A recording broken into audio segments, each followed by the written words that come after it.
So guys, welcome to my channel. मेरा नाम है दिव्या और हम आज पढ़ने वाले हैं जीव विज्ञान के अति महत्वपूर्ण प्रश्न, जिसमें हमने मुख्य टॉपिक स्टार्ट किया। सबसे फर्स्ट बायोलॉजी में हम लोग पढ़ेंगे सेल के बारे में।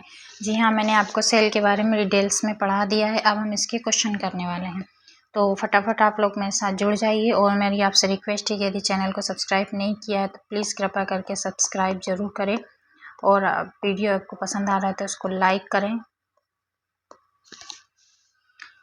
करें और अपने दोस्तों के साथ शेयर भी करें, ठीक है ना। चलिए आगे बढ़ते हैं।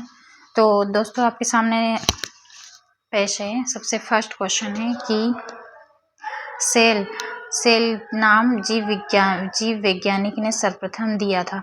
किस वैज्ञानिक ने सर्वप्रथम नाम सेल दिया था? ऑप्शन है Fleming, option B Leeuwenhoek, option C है रॉबर्ट हुक, ऑप्शन डी है ब्राउन।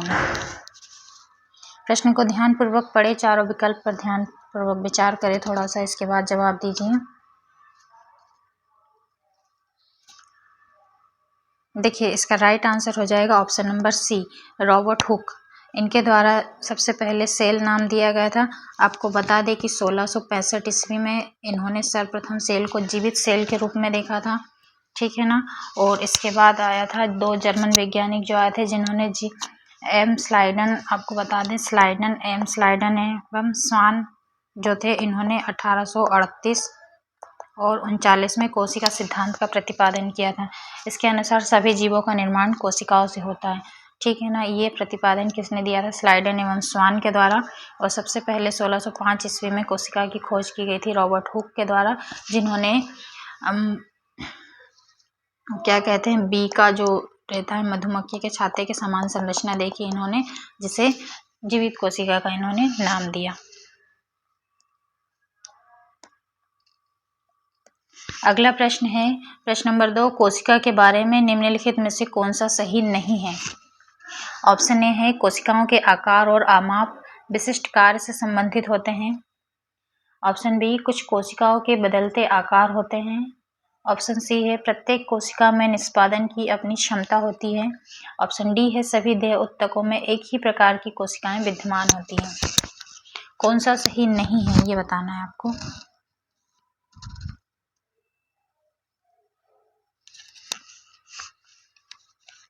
इसका राइट आंसर हो जाएगा ऑप्शन नंबर डी, सभी देह उत्तकों में एक ही प्रकार की कोशिकाएं विद्यमान है, ये सही नहीं है। देह उत्तकों में जो मतलब जो टिश्यू होते हैं, देखो कोशिका जो होती है सजीव की रचनात्मक एवं क्रियात्मक इकाई होती है। सजीवों के शरीर की रचनात्मक और क्रियात्मक इकाई होती है। इसमें आता है प्राय डिवीजन का सामर्थ्य होता है, मतलब इसमें सेल डिवीजन होता है, जिससे एक सेल से दूसरी सेल का विभाजन होता है और जिससे सारी क्रियाएं संचालित होती हैं। कोशिकाएं सजीव होती हैं तथा वे सभी कार्य करती हैं जिन्हें सजीव प्राणी करते हैं। इसके आकार में आपको बता दूं कि इनका आकार जो होता है अति सूक्ष्म होता है और इसकी आकृति गोलाकार होती है। सेल्स जो होती है गोलाकार, अंडाकार या फिर स्तंभाकार भी हो सकती है। इस टाइप से रोमक युक्त या फिर कशाभिका युक्त और या बहुभुजी आदि प्रकार की सेल्स हो सकती हैं। तो इसका राइट आंसर हो जाएगा सभी देवतकों में एक ही प्रकार की कोशिकाएं विद्यमान है, ऐसा नहीं होता, सब में अलग अलग टाइप की सेल्स पाई जाती हैं। अगला प्रश्न है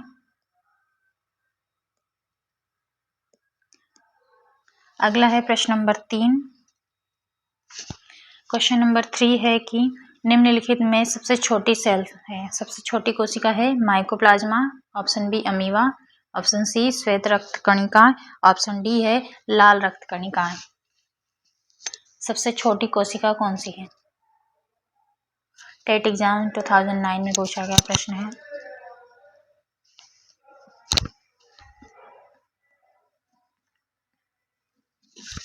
इसका राइट आंसर हो जाएगा ऑप्शन नंबर ए। आप लोग समझ गए होंगे, बहुत ही आसान सा प्रश्न है। आपको बता दें कि जो होता है माइकोप्लाज्मा होता है, माइकोप्लाज्मा कहा जाता है, जिसका आकार लगभग 10 mm के बराबर होता है, इसके आसपास होता है। माइकोप्लाज्मा को विभिन्न तापमान दाब पर उत्पन्न किया जा सकता है। यह तापी या अतापी प्लाज्मा हो सकता है, मतलब ये गर्मी में भी उत्पन्न हो सकते हैं और ठंडी के समय भी। ये ऐसे जीवधारी होते हैं जिनमें कोशिका भित्ति नहीं पाई जाती है। ध्यान रहे, कोशिका भित्ति मतलब जो एक बाहरी लेयर होती है जो सुरक्षा प्रदान करती है ये सेल्स, ये कोशिका भित्ति नहीं पाई जाती, इसलिए माइकोप्लाज्मा जो है सबसे सूक्ष्म इकाई मानी जाती है। अगला प्रश्न है प्रश्न नंबर 4। जीव द्रव्य मतलब प्रोटोप्लाज्म शब्द का प्रयोग सर्वप्रथम किसने किया था? प्रोटोप्लाज्म का सबसे प्रथम प्रयोग किसने किया था?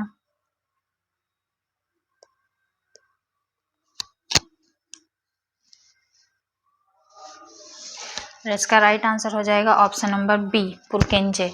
इनके द्वारा 1840 में, देखिए 1840 में प्रोटोप्लाज्म शब्द का प्रतिपादन किया इन्होंने, और कोशिका झिल्ली के अंदर संपूर्ण पदार्थों को जीव द्रव्य कहते हैं, यह इन्होंने सिद्धांत प्रतिपादित किया। यह सभी कोशिकाओं में पाया जाता है, जो सेल्स होती है सभी में प्रोटोप्लाज्म पाया जाता है। ये एक लचीला पदार्थ होता है जो रवेदार या जेलीनुमा अर्ध तरल पदार्थ है, पारदर्शी या चिपचिपा टाइप का हो सकता है। अगले प्रश्न पर चलते हैं।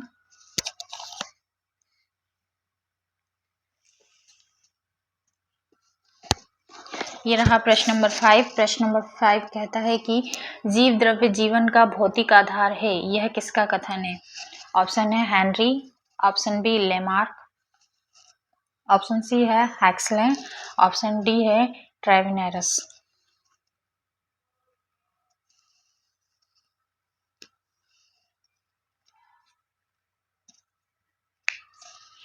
इसका राइट आंसर हो जाएगा ऑप्शन नंबर सी, हैक्सले। देखिए हैक्सले ने क्या किया, 1963 में इस प्रकार का एक भौतिक आधार होता है, जो कि भौतिक आधार है, जीव द्रव्य जो है जीवन का भौतिक आधार है, यह सिद्धांत इन्होंने दिया है। कब दिया? 1963 के टाइम पे इन्होंने ये कहा कि जो सेल्स का भौतिक आधार जीव द्रव्य होता है। एक आदर्श जंतु कोशिका द्रव्य में विभिन्न कोशिकांग होते हैं, जो सेल्स के अंदर अलग अलग पदार्थ पाए जाते हैं। इसमें जो द्रव्य भरा होता है जीव द्रव्य, जो इसका भौतिक आधार होता है सेल का, मतलब जितना जीव द्रव्य सेल के अंदर डिसॉल्व होता है, भरा होता है, उतनी बड़ी सेल का आकार होता है। इसमें और भी पदार्थ पाए जाते हैं, केंद्रक होता है, राइबोसोम होता है, वेसिकल होता है, गाल्जिका है, साइटोस्केलेटन होता है, माइटोकॉन्ड्रिया होता है, और राजधानी कोशिका द्रव्य लाइसोसोम होता है, और भी इस टाइप से इसमें इसके विभिन्न भाग पाए जाते हैं। तो इसका राइट आंसर हो जाएगा ऑप्शन नंबर सी। अगला है प्रश्न नंबर 6 कि कोशिका का जीवित अंश जीव द्रव्य कहलाता है, यह किससे बना होता है? जो हमने पिछला प्रश्न देखा वही है, लेकिन ये पूछा गया यह किससे बना होता है, ये भी आपको बताना है। ऑप्शन देख लीजिए। ऑप्शन है केवल कोशिका द्रव्य, ऑप्शन बी है कोशिका द्रव्य और केंद्रक, और ऑप्शन सी है केवल केंद्रक द्रव्य, ऑप्शन डी है कोशिका द्रव्य, केंद्रक द्रव्य और एनी कोशिकांग।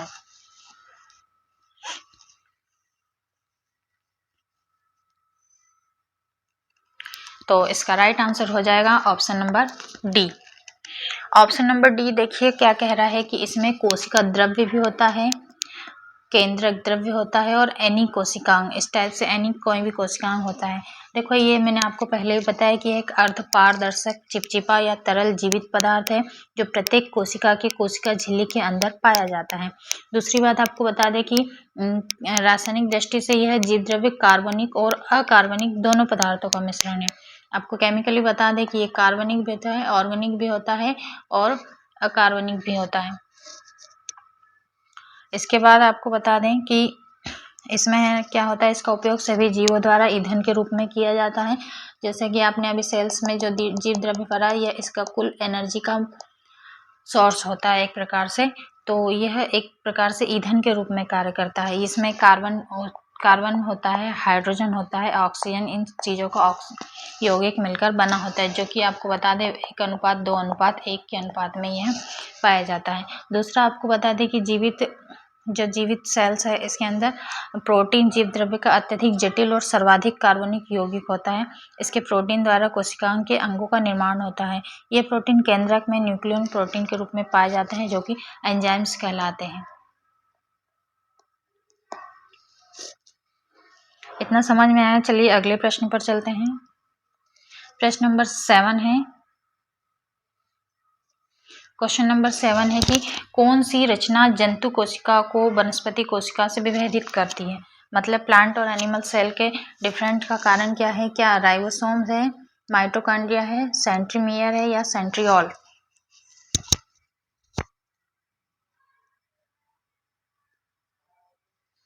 इसका राइट आंसर हो जाएगा ऑप्शन नंबर डी, सेंट्रियोल जो होता है पादप और जीवित कोशिका, पादप और जंतु कोशिका दोनों में अंतर उत्पन्न करती है। इसके द्वारा पता चलता है कि कितना मतलब सेल, एनिमल सेल अलग होती है, प्लांट सेल अलग होती है। अगले प्रश्न पर चलते हैं। प्रश्न नंबर 8 है, निम्नलिखित में से कौन या सबसे बड़ा कोशिका अंग है? सबसे बड़ा कोशिका का सबसे बड़ा अंग कौन सा है? गुणसूत्र, माइटोकॉन्ड्रिया, प्लास्टिड या गोल्गी का?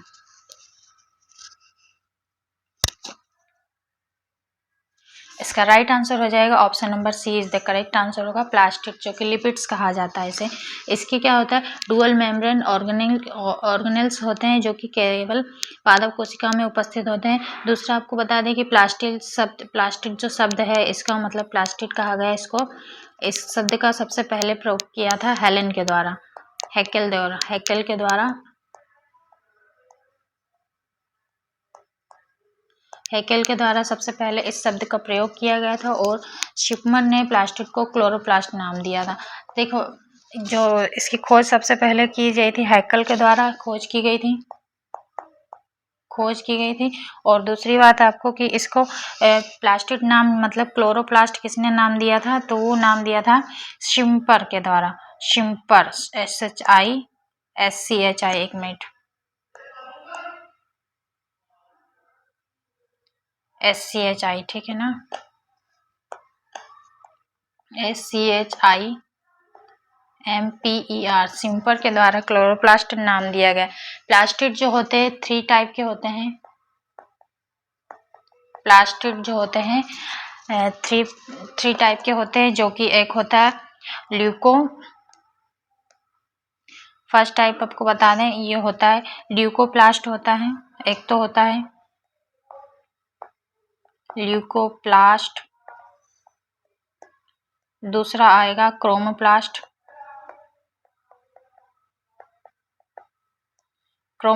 और तीसरा जो होता है क्लोरोप्लास्ट होता है, जो कि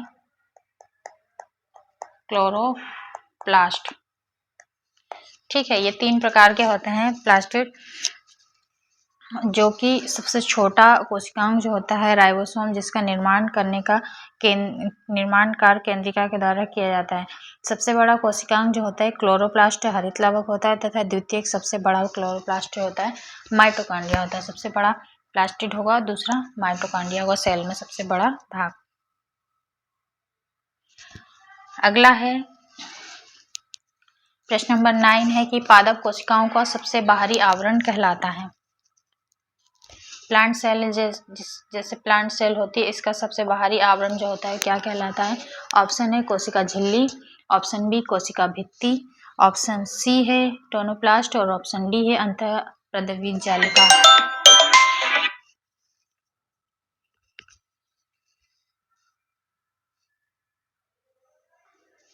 इसका राइट आंसर आप समझ ही होंगे, कोशिका भित्ति, जो कि सबसे आउटर लेयर होती है। और जीवाणु एवं वनस्पति कोशिकाओं में कोशिका झिल्ली के बाहर जो निर्जीव पारगम्य और मोटी दीवार पाई जाती है उसे ही कोशिका भित्ति कहा जाता है।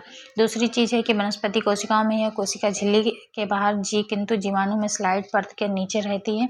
और कुछ निम्न श्रेणी के एक कोशिकी जीव होते हैं, उनमें वनस्पति की जनन कोशिका एवं प्राणी कोशिका में कोशिका भित्ति नहीं होती है। दूसरी आपको बता दें कोशिका भित्ति 2 प्रकार जो सेल्स होती है इसमें 2 परतें बनाती हैं, कोशिका भित्ति और कोशिका झिल्ली होती है।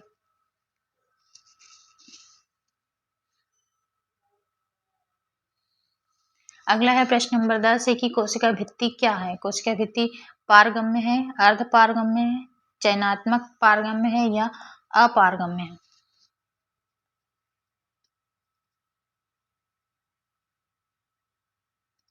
इसका राइट आंसर हो जाएगा ऑप्शन नंबर बी,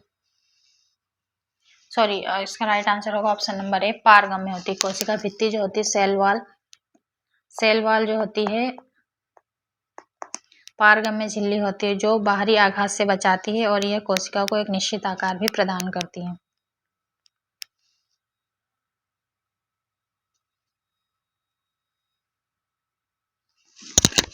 चलिए प्रश्न नंबर 11 है। प्रश्न नंबर 11 है कि निम्नलिखित पोषकों में से कौन सा एक पौधों की कोशिका भित्ति का एक रचनात्मक घटक है। ऑप्शंस देख लीजिए। ऑप्शन है manganese, option B potassium, option C phosphorus, option D है कैल्शियम।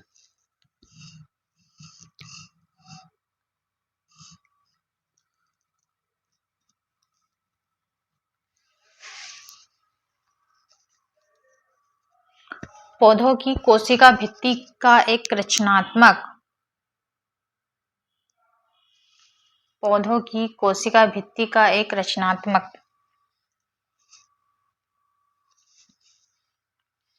इसका राइट आंसर हो जाएगा ऑप्शन नंबर डी जो कि कैल्शियम है।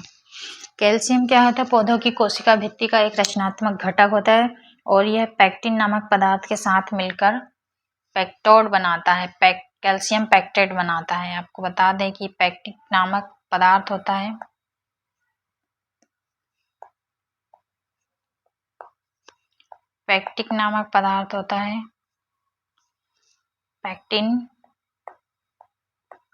पैक्टिन से ये क्या बनाता है? Calcium pectate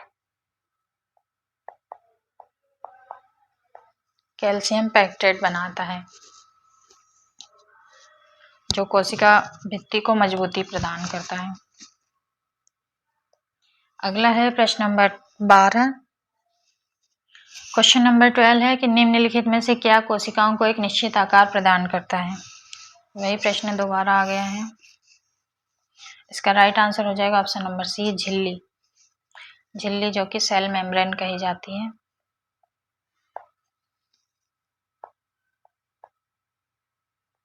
cell membrane.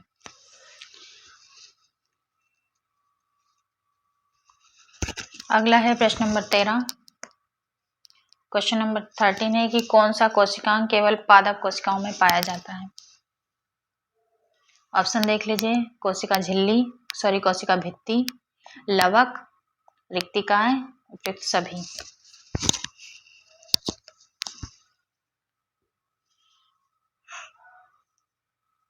इसका राइट आंसर हो जाएगा ऑप्शन नंबर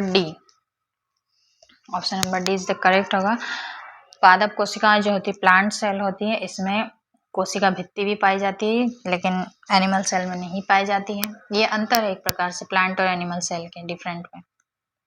ये सारे जो तत्व हैं प्लांट सेल में पाए जाते हैं, जंतु कोशिका में नहीं पाए जाते हैं। वेकल्स नहीं पाया जाता है, रिक्तिकाएं, लवक नहीं पाए जाते हैं। लवक जो एक प्रकार से प्लांट को कलर प्रदान करता है, जैसे रंगीन फूल निकलते हैं। जीवित कोशिकाओं में एनिमल सेल में ये नहीं पाया जाता है।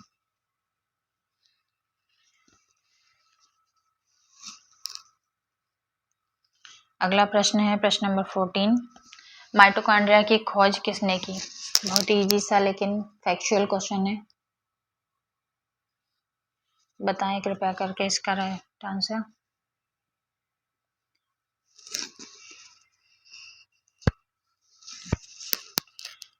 इसका राइट आंसर हो जाएगा ऑप्शन नंबर ए आल्टमैन के द्वारा माइटोकॉन्ड्रिया की खोज की गई थी 1886 में। बता दें कि 1886 में आल्टमैन ने माइटोकॉन्ड्रिया की खोज की थी। इसके बाद जो कि बेंडा नामक वैज्ञानिक था, इन्होंने इसका नाम माइटोकॉन्ड्रिया रखा।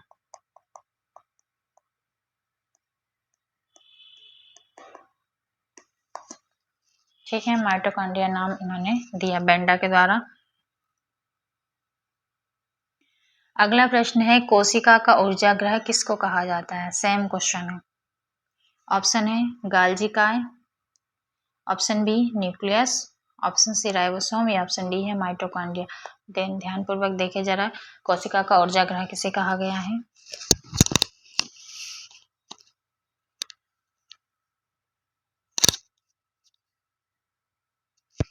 इसका राइट आंसर हो जाएगा ऑप्शन नंबर डी, माइटोकॉन्ड्रिया को ही कोशिका का पावर हाउस या फिर ऊर्जा गृह कहा जाता है। एटीपी के रूप में यह ऊर्जा को संचित रखता है अपने अंदर।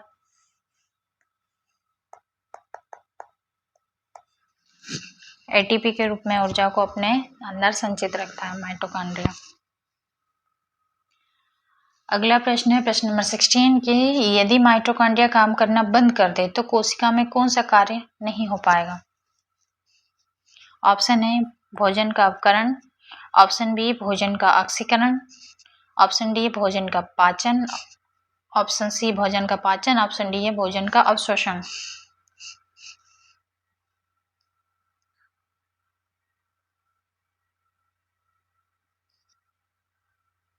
इसका राइट आंसर हो जाएगा ऑप्शन नंबर बी, भोजन का ऑक्सीकरण। यदि माइटोकॉन्ड्रिया ठीक से काम नहीं करेगा तो भोजन का ऑक्सीकरण होना बंद हो जाएगा। आप जानते हैं कि इसे पावर हाउस कहा जाता है। दूसरा, जीवाणु एवं नीलहरित शैवाल को छोड़कर शेष सभी पदार्थ एवं जीव पदार्थ सभी पादप एवं जंतु कोशिकाओं के कोशिका द्रव्य में अनियमित रूप से बिखरे हुए दोहरी झिल्ली वाले आवरण या आवंत कोशिकाओं को सूत्रकणिका या फिर माइटोकॉन्ड्रिया कहते हैं। दूसरा है श्वसन की क्रिया प्रत्येक जीवित कोशिका के कोशिका द्रव्य मतलब साइटोप्लाज्म एवं माइटोकॉन्ड्रिया में संपन्न होती हैं। श्वसन संबंधित प्रारंभिक क्रियाएं साइटोप्लाज्म में होती है तथा शेष क्रियाएं माइटोकॉन्ड्रिया में होती हैं। चूंकि क्रिया में अंतिम चरण में ही अधिकांश ऊर्जा उत्पन्न होती है, इसलिए माइटोकॉन्ड्रिया को कोशिका का श्वसन अंग या शक्ति हाउस और पावर हाउस कहा जाता है। अगला प्रश्न है प्रश्न नंबर 17 कि माइटोकॉन्ड्रिया का भीतरी वलन कहलाता है। भीतरी वलन क्या कहलाता है।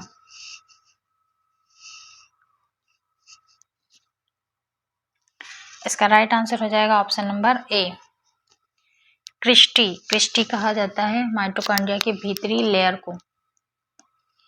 तो ये किसी भी प्रकार का हो सकता है, छड़ी के आकार का हो सकता है, गोलाकार हो सकता है, इस टाइप से बेलनाकार हो सकता है, बेलनाकार भी हो सकता है, किसी भी प्रकार का हो सकता है। इसमें आपके छोटे छोटे कण पाए जाते हैं ये, जो कि प्रत्येक माइटोकॉन्ड्रिया द्विकला आवरण द्वारा झिल्ली से घिरा होता है।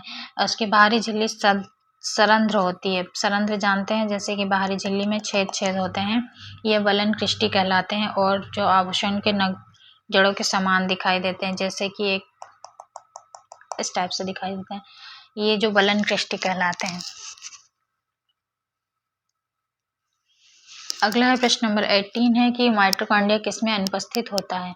ईस्ट में, कवक में, जीवाणु में या हरित शैवाल में।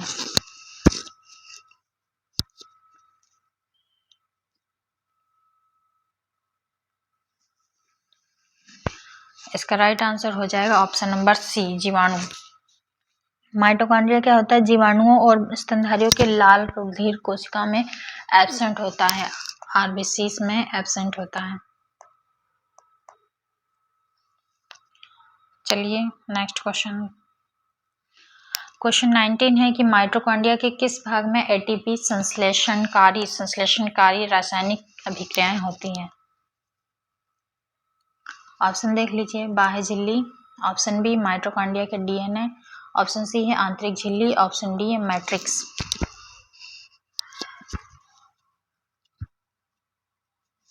इसका राइट आंसर हो जाएगा ऑप्शन नंबर सी, आंतरिक झिल्ली में। आंतरिक झिल्ली में होता है एटीपी का संश्लेषणकारी रासायनिक अभिक्रियाएं होती हैं।